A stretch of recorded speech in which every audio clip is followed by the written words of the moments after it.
नमस्कार मेरे प्यारे साथियों, मैं आप सभी का स्वागत करता हूं आपके अपने YouTube channel SSC solutions with Anuj. जैसा कि आप सभी जानते हैं, हम 2023 में जो जीके में क्वेश्चंस आए थे, सीजीएल में, सीएचएसएल के जो रिपीटेड क्वेश्चंस हैं उनको डेली डिस्कस करते हैं। ठीक है, चलते हैं अपने पहले क्वेश्चन की तरफ। पहला क्वेश्चन कहता है, विच 5 year plan in India was based on the Harold Domar model. हमसे बात की गई है 5 ईयर प्लान की। तो अगर मैं सबसे पहले बात करूं तो ये जो 5 ईयर प्लान था ये क्या था, हमारा एक प्लानिंग कमीशन था। क्या था? प्लानिंग कमीशन था। ये सेटअप कब हुआ था? सेटअप हुआ था 1950 में। देखो, जो इंपॉर्टेंट चीज़ याद रखनी है वो ये याद रखनी है, जो प्लानिंग कमीशन था वो सेटअप हुआ था 1950 में, लेकिन जो फर्स्ट 5 ईयर प्लान आया था वो आया था 1951 से लेके 1956 तक। कब आया था? 1951 से लेके 1956 तक। और वो किस पे बेस्ड था? हैरोल्ड डोमर मॉडल पे बेस्ड था। तो हमारा आंसर हो जाएगा ऑप्शन नंबर सी। जो फर्स्ट 5 ईयर प्लान था वो किस पे बेस्ड था? वो बेस्ड था हमारा हैरोल्ड डोमर मॉडल पे। कब से कब तक? 1951 से 1956 तक। अगर आपसे पूछा जाए प्लानिंग कमीशन की शुरुआत कब हुई, सेटअप कब हुआ, तो सेटअप हुआ था 1950 में। और इसको रिप्लेस करके क्या लेके आए हैं? नीति आयोग लेके आया गया है। कब? 2015 में। अगर मैं बात करूँ प्लानिंग कमीशन की तो इसके चेयरमैन कौन होते हैं? तो प्लानिंग कमीशन के चेयरमैन होते थे पीएम। अब जो नीति आयोग बना है इसके भी चेयरमैन कौन होंगे? पीएम ही होंगे।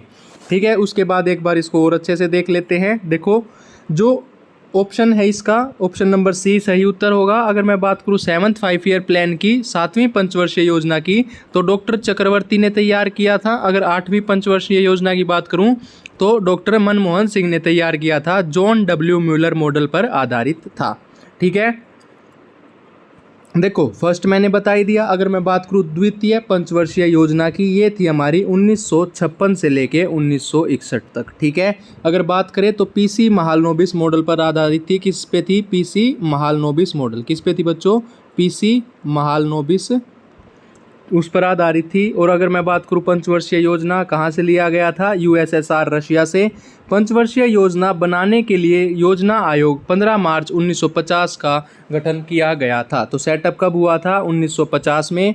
योजना आयोग को सुपर कैबिनेट भी कहते हैं। अब तक 12 पंचवर्षीय योजना बन चुकी हैं। पहली पंचवर्षीय योजना 1921 से 56, अंतिम थी 12वीं 2012 से 2017 तक। अब जो योजना आयोग है उसकी जगह नीति आयोग की शुरुआत की गई थी 1 जनवरी 2015 को। ठीक है, ये आपने याद रखना है। उसके बाद आता है क्वेश्चन नंबर सेकंड क्वेश्चन कहता है, निम्नलिखित में से कौन सा म्यांमार का सबसे बड़ा जातीय समूह है? Ethnic groups in largest in Myanmar. अगर मैं बात करूँ म्यांमार की तो बामर जो है वो सबसे बड़ा जातीय समूह है। ठीक है, उसके बाद देख लेते हैं म्यांमार के बारे में। तो 68% बामर रहते हैं म्यांमार में। अगर 1935 में भारत से अलग हुआ, पहले इसका नाम बर्मा हुआ करता था। पहले म्यांमार का नाम क्या था? बर्मा। और कब अलग हुआ था? 1935 में भारत से अलग हुआ था। उसके बाद आता है क्वेश्चन नंबर 3। क्वेश्चन नंबर 3 कहता है, 1937 में सर क्रिस्टोफर इनगोल्ड के साथ किसने एलिक हैलाइड और संबंधित यौगिकों के नाभिक स्नेही प्रतिस्थापन अभिक्रियाओं का प्रस्ताव रखा था? तो किसने रखा था? ये रखा था एडवर्ड डेविस ह्यूजेस ने। किसने रखा था? एडवर्ड डेविस ह्यूजेस ने रखा था। उसके बाद आता है अगला क्वेश्चन नंबर 4। अगर क्वेश्चन नंबर 4 की बात करूं, Who among the following started the Shivaji festival to generate nationalism among the common people? निम्नलिखित में से किसने आम लोगों में राष्ट्रवाद की भावना जगाने के लिए शिवाजी महोत्सव की शुरुआत की थी? तो ये की थी हमारे लोकमान्य तिलक ने। किसने की थी? लोकमान्य तिलक ने शुरुआत की थी। उसके बाद देख लेते हैं इनके बारे में। देखो, लोगों में राष्ट्रवाद की भावना को जागृत करने के लिए लोकमान्य तिलक ने 1893 में गणपति महोत्सव की शुरुआत की। 1895 में शिवाजी महोत्सव की शुरुआत की।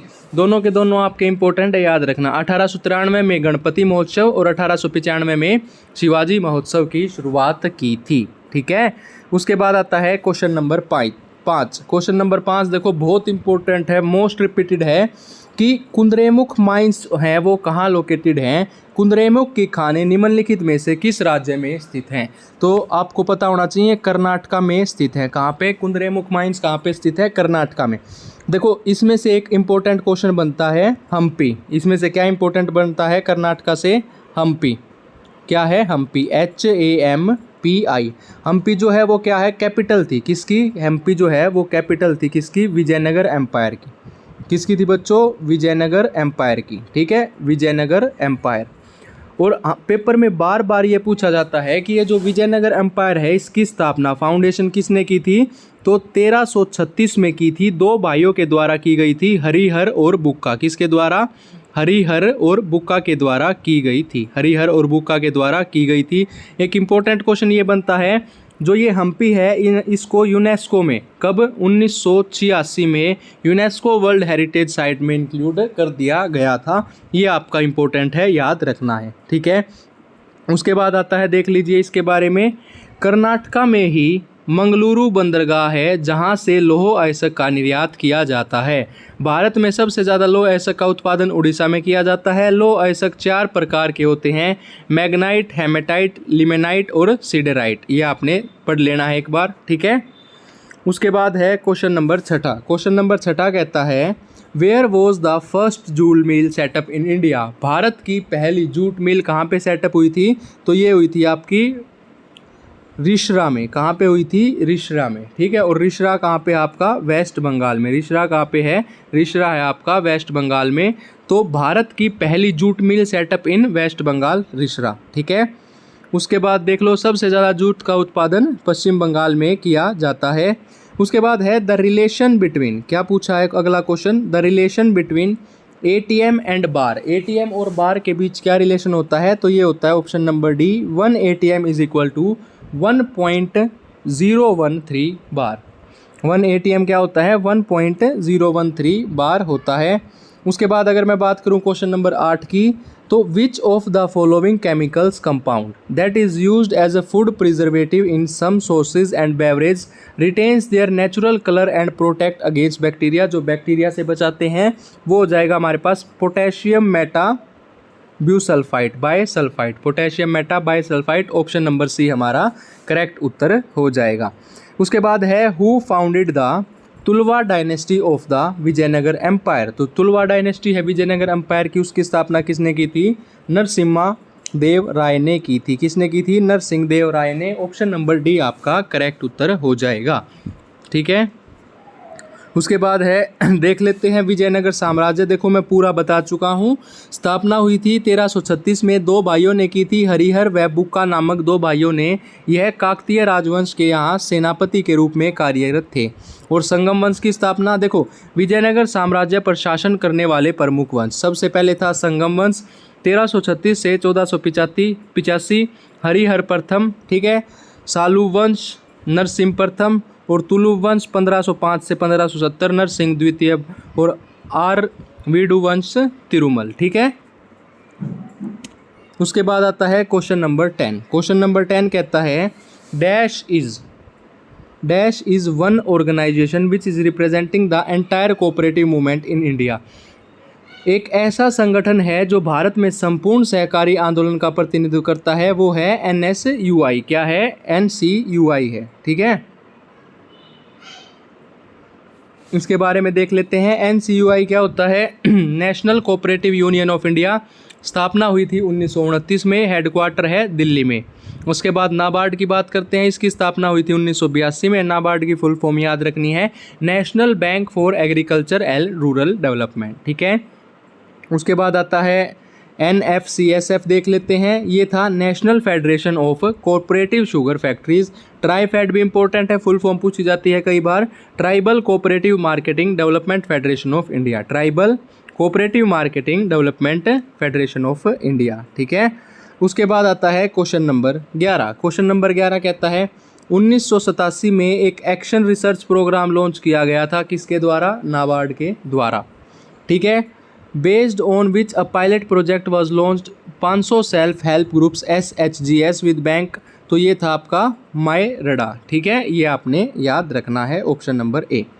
उसके बाद आता है जो ट्रेडिशनल सिंगिंग है Nat is associated with which dance?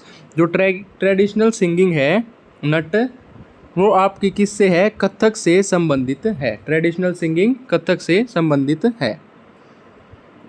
उसके बाद है द टर्म लैग बाय। अगर मैं बात करूं टर्म लैग बाय की तो वो एसोसिएटेड है किससे? लैग बाय सभी को पता है क्रिकेट से संबंधित होता है द टर्म लैग बाय। ठीक है, उसके बाद आता है क्वेश्चन नंबर 14, भारतीय संविधान में निम्नलिखित में से किस शब्द का उल्लेख नहीं है? अगर मैं बात करूं किस शब्द का उल्लेख नहीं है तो ये है हमारा फेडरलिज्म का उल्लेख नहीं है। ठीक है, उसके बाद देख लेते हैं एक बार, सबसे इम्पोर्टेंट क्वेश्चन ये बनता है, क्या बनता है कि संविधान जो 42वां संविधान संशोधन हुआ था, कब हुआ था? 1976 में हुआ था। उसमें नए 3 शब्द जोड़े गए थे, कौन से? सेक्युलर, सोशलिस्ट और रिपब्लिक। ठीक है, इंटीग्रिटी, सॉरी रिपब्लिक नहीं था, सेक्युलर था जिसको हम बोलते हैं समाजवादी, धर्मनिरपेक्ष, इंटीग्रिटी, और एक था सोशलिस्ट। ठीक है, ये 3 वर्ड जोड़े गए थे। हिंदी में ये है समाजवादी, धर्मनिरपेक्ष एकता और अखंडता, ये आपने याद रखने हैं। उसके बाद है क्वेश्चन नंबर 15। क्वेश्चन नंबर 15 कहता है भारतीय संगीत के निम्नलिखित दिग्गजों में से किसे भारत रत्न से सम्मानित किया गया है? तो अगर हम बात करें लता मंगेशकर की तो लता मंगेशकर को सम्मानित किया गया है। अगर मैं बात करूं 2024 की तो अब की बार 5 जनों को भारत रत्न से सम्मानित किया गया है।